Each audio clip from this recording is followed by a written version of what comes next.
అప్పు పెళ్ళప్పుడు మీరు జాతకాలు చూపించారా? ఓయా, నాకు మా అత్తగారికి జాతకం పర్ఫెక్ట్ గా సెట్ అవుతుంది అనుకున్నాకే నేను పెళ్లి కొప్పుకున్నా. అత్తగారితో జాతకమా? హస్బెండ్ తో కదా చూపించాలి. హస్బెండ్ ఏ ఉంది, 2 దెబ్బలు వేసైనా లైన్ లోకి తెచ్చుకోవచ్చు, కానీ అత్తగారిని కొట్టలేం కదా. ఏమంటే వంట ఏంటా? నేను చేస్తానంటే వద్దంటారు మీరు. నువ్వు వంట చేస్తావా? వద్దు తల్లి, నన్ను ఇలా బతకని. మన పెళ్ళైన కొత్తలో చేసావుగా వంట. అప్పుడు నువ్వు వండిన బంగాళదుంపలు ఇప్పటిదాకా గోడకి మేకులు కొట్టుకోవడానికి, ఇంట్లో కుంకుడుకాయలు కొట్టుకోవడానికి గుండ్రాళ్ళు లాగా ఉపయోగిస్తున్నాగా. వంట చేస్తుందిట వంట. ఇటువంటి పెళ్ళం నాకు దొరికిన. అత్తయ్య గారు మంచినీళ్ళు. చేతులు కడిగావా? కడగలేదు అత్తయ్య గారు.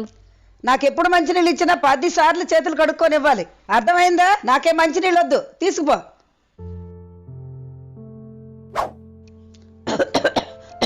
కోళ్ళ దగ్గొస్తుంది, మంచినీళ్ళు తీసుకురా. అత్తయ్య గారు తీసుకొస్తున్నాను. కోళ్ళ తొందరగా తీసుకురా. అత్తయ్య గారు ఒకటేసారి కడుగుతున్నాను, తీసుకొస్తాను. కోళ్ళ ఎక్కడున్నావే? నీళ్ళు తీసుకురా, చచ్చిపోయినా ఉన్నాయి. అత్తయ్య గారు మూడోసారి కడుగుతున్నాను, తీసుకొస్తాను. కోళ్ళ మంచినీళ్ళు తీసుకురా, ఊపిరి ఆగిపోయినట్టుంది. అత్తయ్య గారు ఆరోసారి కడుగుతున్నాను, తీసుకొస్తాను. అమ్మయ్యా, 10వ సారి కడిగేశాను. అత్తయ్య గారు మంచినీళ్ళు.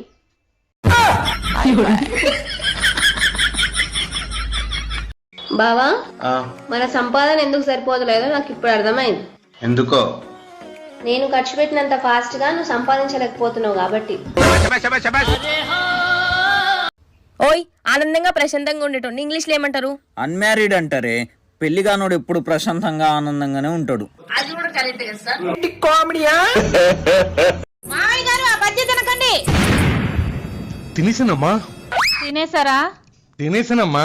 ముందు తిన్న చిన్న బజ్జీల కంటే తర్వాత తిన్న పెద్ద బజ్జీ చాలా బాగుందమ్మా. అలాంటి బజ్జీ నా జీవితంలో ఎప్పుడు తినలేదమ్మా. మీరే కాదు మామయ్య గారు, మీ వంశంలో కూడా ఎవరు తినుండ్రు. అవునా? ఏం బజ్జీ అమ్మా? ఎలక బజ్జీ. ఎలక బజ్జియా? ఎలక బజ్జీయే. మీకు బజ్జీలు వేస్తున్నప్పుడు వంటగదిలోకి ఎలకొచ్చింది మామయ్య గారు, దాన్ని కొట్టి పారేద్దామని పక్కన పెట్టాను. ఇంతలో మీ అబ్బాయి ఫోన్ చేస్తే ఫోన్ మాట్లాడుతూ ఆ ఎలకనే వంకాయ అనుకుని బజ్జీ వేసి మీకు ఇచ్చేశాను.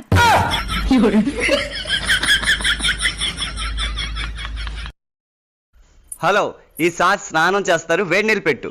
తుప్పు పట్టిన ఇనప ముక్కకి ఎందుకండి వేడి నీళ్ళు? కన్నీళ్ళు పోసుకోండి. నిన్ను పెళ్లి చేసుకున్నాక ఇలాగ అయిపోయాను గానీ, పెళ్లి కాకముందు నన్ను చూసి అమ్మాయిలు లైన్ కట్టి వాళ్ళే. ఏ పానీపూరి అమ్మేవారా? నా గురించి నీకు అర్థం కావట్లేదు. నన్ను చూసి అమ్మాయిలు ఫ్లాట్ అయిపోయేవారు. డబుల్ బెడ్రూమ్ ఫ్లాటా, సింగిల్ బెడ్రూమ్ ఫ్లాటా? నన్ను చూసి అమ్మాయిలు కళ్ళు తిరిగి పడిపోయేవాళ్ళు. అవునులేండి, డైరెక్ట్ గా అస్థిపంజరాన్ని చూస్తే ఎవరైనా కళ్ళు తిరిగే పడతారు.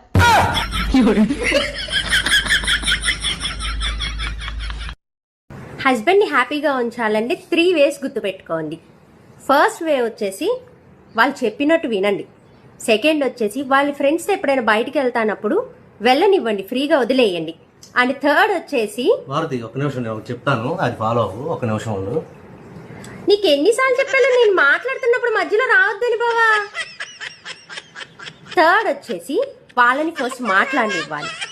It work. సాటర్డే నేను గుడ్డు తిన్ను. సరే, ఏం తింటావు? ఒక చిల్లీ చికెన్ తీసుకురా. ఇప్పుడే కదా గుడ్డు తిన్నాను. నేను మమ్మీ తింటా. అల్లుడు, కోడి తెచ్చాను. అమ్మాయి అద్భుతంగా చేస్తుంది. ఎలా వండుతావో రెసిపీ చెప్పవే. ఒక కుండలోకి నీళ్ళు తీసుకొని కోడి శవం చుట్టూ తిరుగు, మీ నాన్న కుండకు బొక్కలు పెడుతూ ఉంటాడు. శవాలు కాల్చుకునే దాన్ని తీసుకొచ్చి కట్టబెట్టేశావు నాకు. కోడి కూర గురించి చెప్పమంటే దహన సంస్కారాల గురించి చెప్తుంది అది. ఏంటి, నాకు డౌట్. ఏంటి? దెయ్యాలు రాత్రులు మాత్రం ఎందుకు కనిపిస్తాయి, పగలు ఎందుకు కనిపించవు? పగలు మేకప్ వేసుకుని తిరుగుతాయిగా. ఏమండి, నేను ఎప్పటి నుంచో అడుగుదాం అనుకుంటున్నాను, భార్యని అర్ధాంగి అని ఎందుకంటారు? ఏముంది, భర్తను సగం మాత్రమే అర్థం చేసుకుని అతడి అర్ధ జీవితం బుర్రపాటు చేస్తుంది కాబట్టి. అక్క చెప్పు. మా అబ్బాయికి సంబంధం రావట్లేదే, మంచి సంబంధం ఉంటే చూడొచ్చు కదా. నేను చెప్పినట్టు 5 స్టిల్స్ లో వాట్సాప్ లో ఫోటోలు పెట్టు. మొన్నే అదికెళ్ళి మంచి మంచి స్టిల్స్ లో ఫోటోలు దిగాడు, అవి నీకు వాట్సాప్ లో పెడతాను. మంచి మంచి స్టిల్స్ తో ఫోటోలు దిగి పెట్టినంత మాత్రాన సంబంధాలు వచ్చే రోజులు పోయాక నేను చెప్పినట్టు 5 స్టిల్స్ లో ఫోటోలు పెట్టు. 1 ఇల్లు ఊడుస్తున్నట్టు, 2 గిన్నెలు తోముతున్నట్టు, 3 వంట చేస్తున్నట్టు, 4 బట్టలు ఉతుకుతున్నట్టు, 5 నీ కాళ్ళు పడుతున్నట్టు పెట్టు. అప్పుడు ఒక అమ్మాయి ఏంటక్క, ప్రతి ఒక్క అమ్మాయి మీ అబ్బాయి కావాలంటది.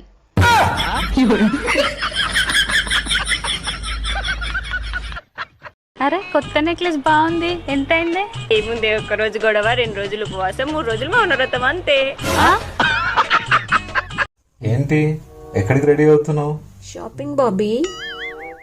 రాత్రి 12కి షాపింగ్ ఏంటి? Online shopping. ఇలాగే సార్, కొంచెం ఆడుగా బిహేవ్ చేస్తాను.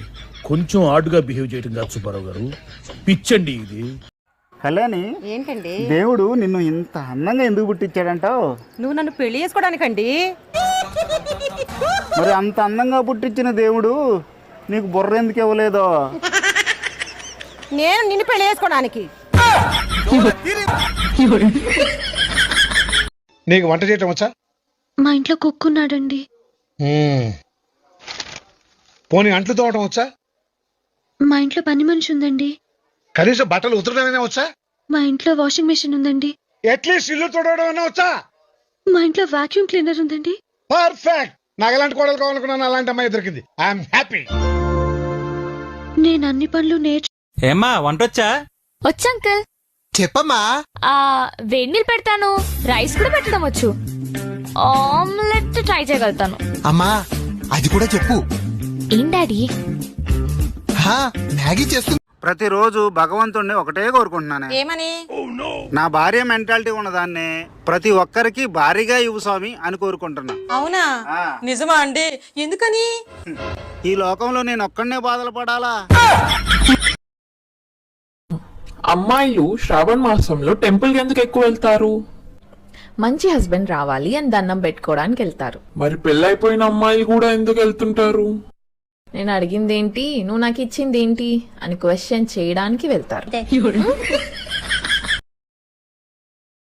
బావా, మన సంపాదన ఎందుకు సరిపోతలేదో నాకు ఇప్పుడు అర్థమైంది. ఎందుకో? నేను ఖర్చు పెట్టినంత ఫాస్ట్ గా నువ్వు సంపాదించలేకపోతున్నావు కాబట్టి. ఏంటమ్మాయి కాశీ విశేషాలు? ఏముందక్క, దర్శనం బాగా జరిగింది, అన్ని క్షేత్రాలు తిరిగేశాము. అవును, ఊరి నుంచి వచ్చిన దగ్గర నుంచి మీ ఆయన కనపట్లేదేంటమ్మాయి? అదా, గంగానదిలో మనకి ఇష్టమైనది వదిలేయాలంటారు కదక్క. నాకు మా ఆయన కన్నా ఇంకెవరిష్టం, అందుకే మా ఆయన వదిలేసా. మంచి పని చేసావమ్మా. కానీ గంగా నదిలో వదిలేసిన వస్తువులు తిరిగి పైకి రాకూడదు. మీ ఆయనకి ఏదొచ్చు కదా. ఆ విషయం నాకు తెలుసక్క, అందుకే కాళ్ళు చేతులు కట్టేసి వదిలేసా. ఓన్లే అమ్మాయి, ఏం చేసినా మనం వాళ్ళ మంచి కోసమే కదా. ఇయర్ రింగ్స్ చాలా బాగున్నాయి. మా హస్బెండ్ తెచ్చారు, 200 అయింది. అవునా, నీ టాప్ కూడా చాలా బాగుంది. ఇది మా హస్బెండ్ తెచ్చారు, 2000 అయింది. వావ్, నీ ఫోన్ ఇంకా బాగుంది, అది కూడా మా హస్బెండ్ తెచ్చారు, 20,000 అయింది. వావ్, మీ హస్బెండ్ ఎంత మంచివారే. అది మా డాడీ తెచ్చారు, 20 lakhs అయింది.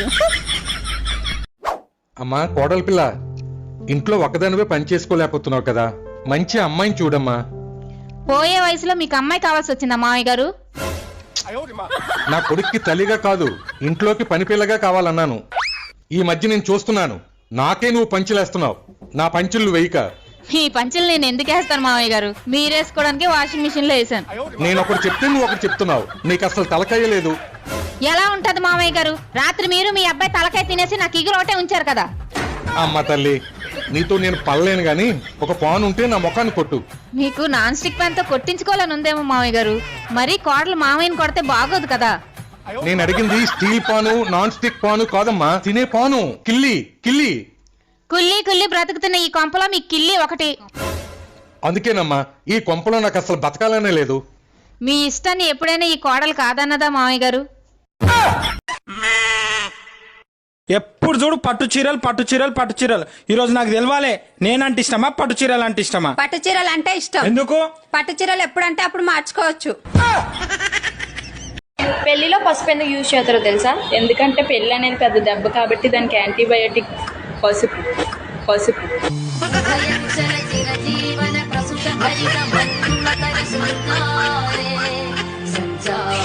ప్రాబ్లం ఏంటి? ఈ కుడి కళ్ళు సరిగ్గా కనిపించట్లేదు. ఇది వాడమ్మా సరిపోద్ది. ఏం రాశారు? క్లిప్ రాసా. ఈ హెయిర్ కింద పడిపోవడం వల్ల కనిపించట్లేదు, పైకి ఎత్తుకుంటే కనిపిస్తుంది. పెళ్లిలో పసుపు ఎందుకు యూజ్ చేస్తారో తెలుసా? ఎందుకంటే పెళ్లి అనేది పెద్ద దెబ్బ కాబట్టి దానికి యాంటీబయోటిక్ పసుపు. పసుపు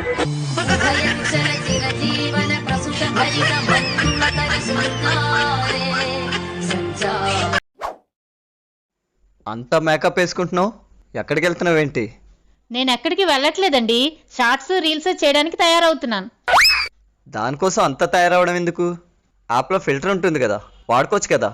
మా ఆడవాళ్ళ గురించి మీకు తెలీదండి, మేము మేకప్ వేసుకొని ఫిల్టర్ వాడుకుంటాం.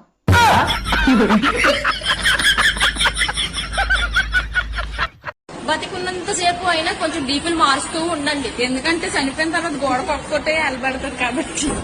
ఎవరురా నువ్వు ఇంత టాలెంట్